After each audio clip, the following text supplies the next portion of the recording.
Have you ever wanted to improve your English fluency but just didn't know where to start? Like you're motivated, but the whole thing feels a bit overwhelming? You want to get better, but there's so much out there. Grammar rules, vocabulary lists, apps, podcasts. It's like, where do you even begin? And then you end up trying a bit of everything, but nothing really sticks. And when you don't see progress, it's so easy to just give up. Like, why bother, right? But fluency isn't about cramming or studying harder. It's about the small, consistent things you do every day. The habits that actually add up over time. And that's why today we're talking about 5 simple habits you can start using right now. No crazy methods, no extra stress, just stuff that actually works. Right. And just to introduce ourselves, I'm Emily, and this is Liam. Welcome to English in Comfort, the podcast where you can learn English in a way that feels, well, comfortable. No textbooks, no drills, just real, natural English. Yeah, and if you've ever felt stuck or unsure about what to do next, this is for you. We're breaking it down into simple, doable steps. All right, let's go. So the first habit is one of the easiest ways to improve your fluency, reading in English every day. And I'm not talking about hours and hours, just 30 minutes. More if you can, but 30 minutes is a great starting point. I know most of the learners would say, but I don't have time. Let's be real. Most of us spend way too much time scrolling on our phones. Like, how many times do you check Instagram or TikTok in a day? Swap just 30 minutes of that for reading. It's not that hard. You don't have to start with something super difficult. News articles, short stories, even children's books. Anything that feels manageable. Yeah, don't go picking up War and Peace on day 1 and then wonder why you're frustrated after 2 pages. Start small. And as you get more comfortable, you can move on to longer books or more complex articles. The key is making it a daily habit, not something you do once and forget about. Oh, and here's a tip a lot of people skip. Read out loud. Seriously, it makes a huge difference. Most people just read in their heads, which is fine, but if you really want to improve, say the words out loud. You can try by reading a sentence once in your head, then say it out loud. Do it twice, 3 times if you want. It helps with pronunciation, rhythm, and just getting used to hearing yourself speak English. The more you read, the more you start seeing patterns, phrases, and vocabulary that just stick in your mind without even trying. You'll catch yourself using those words or phrases in real conversations. Okay, moving on to the second habit, listening to English every day. Podcasts, audiobooks, stories, anything you enjoy. The point is to get your ears used to the language. But if you're thinking, I already listen to English all the time, ask yourself, are you actually listening? Or is it just there, like background noise while you're doing dishes? There's nothing wrong with passive listening, but if you want to improve, you need to focus sometimes. Pick content where you hear natural conversations, different accents, the way people really talk. Classroom English is so polished. Real life? People mumble, use slang, drop words. You won't get that from a textbook. I remember trying to watch a British sitcom and not catching half the jokes because the accents were so thick. That's why starting at your level matters. If native speed conversations feel overwhelming, use subtitles or slow the audio down. You have to push yourself a bit without feeling lost. And don't be afraid to replay stuff. First time I listened to a podcast episode, I caught maybe 30%.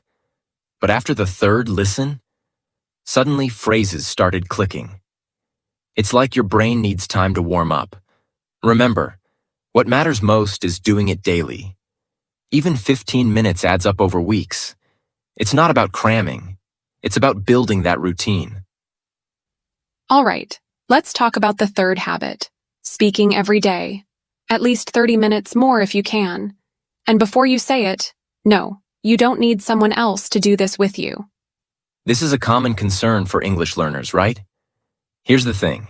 You don't need a partner. Talk to yourself. Read out loud. Record your voice. Just get those words out of your mouth. And if you're worried about sounding weird, who cares? You're not giving a TED Talk. You're training your speech muscles, No one is watching you. But if you do have someone to practice with, that's even better. Or you can join a language group, find a partner, or use an app where you can chat with people. But if that feels too intimidating, start smaller. Like even reading your text messages out loud instead of just typing them helps. Or describe what you're doing while you're cooking or cleaning. The more you say things, the less awkward it feels. Okay, so the fourth habit is all about immersion, turning everything around you into English.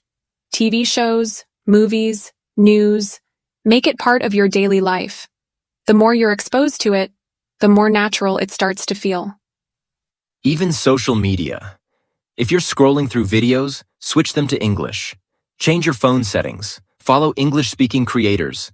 Make your whole environment work for you. It's like tricking your brain to learn and think in English without even trying.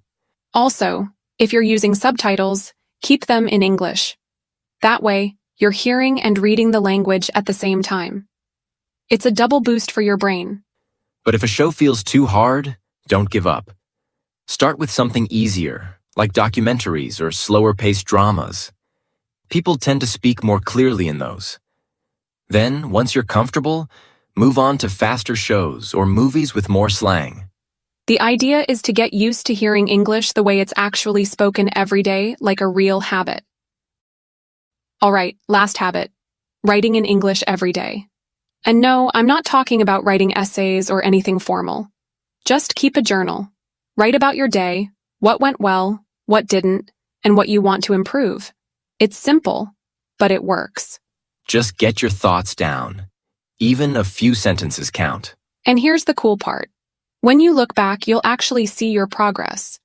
You'll notice mistakes you don't make anymore, words you've learned, and how your thoughts in English have changed over time. Also, if you don't know how to say something, look it up. That's how you learn naturally. You're not just memorizing words. You're using them in real context. It sticks better that way.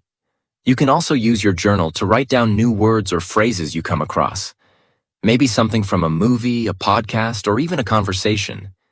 It's a great way to build your vocabulary without feeling like you're studying.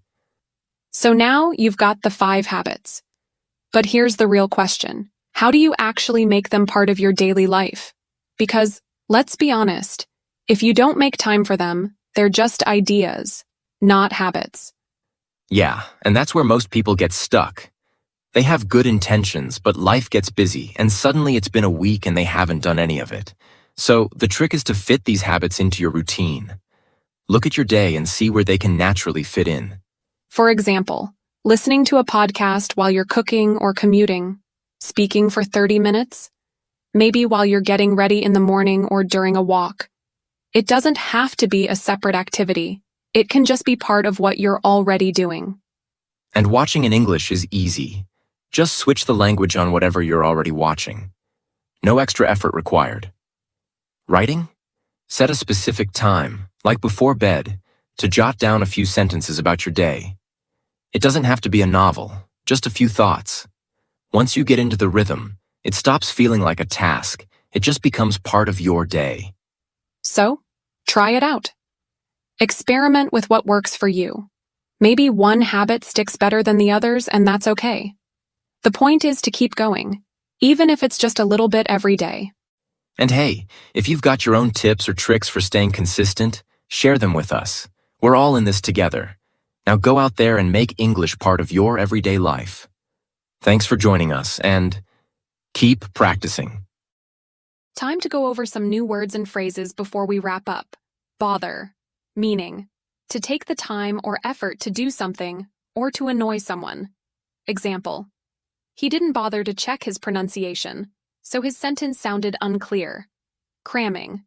Meaning, studying a lot in a short time, usually right before a test or deadline. Example, cramming too much vocabulary at once can be overwhelming and hard to remember. Drills. Meaning, repetitive exercises to practice a skill.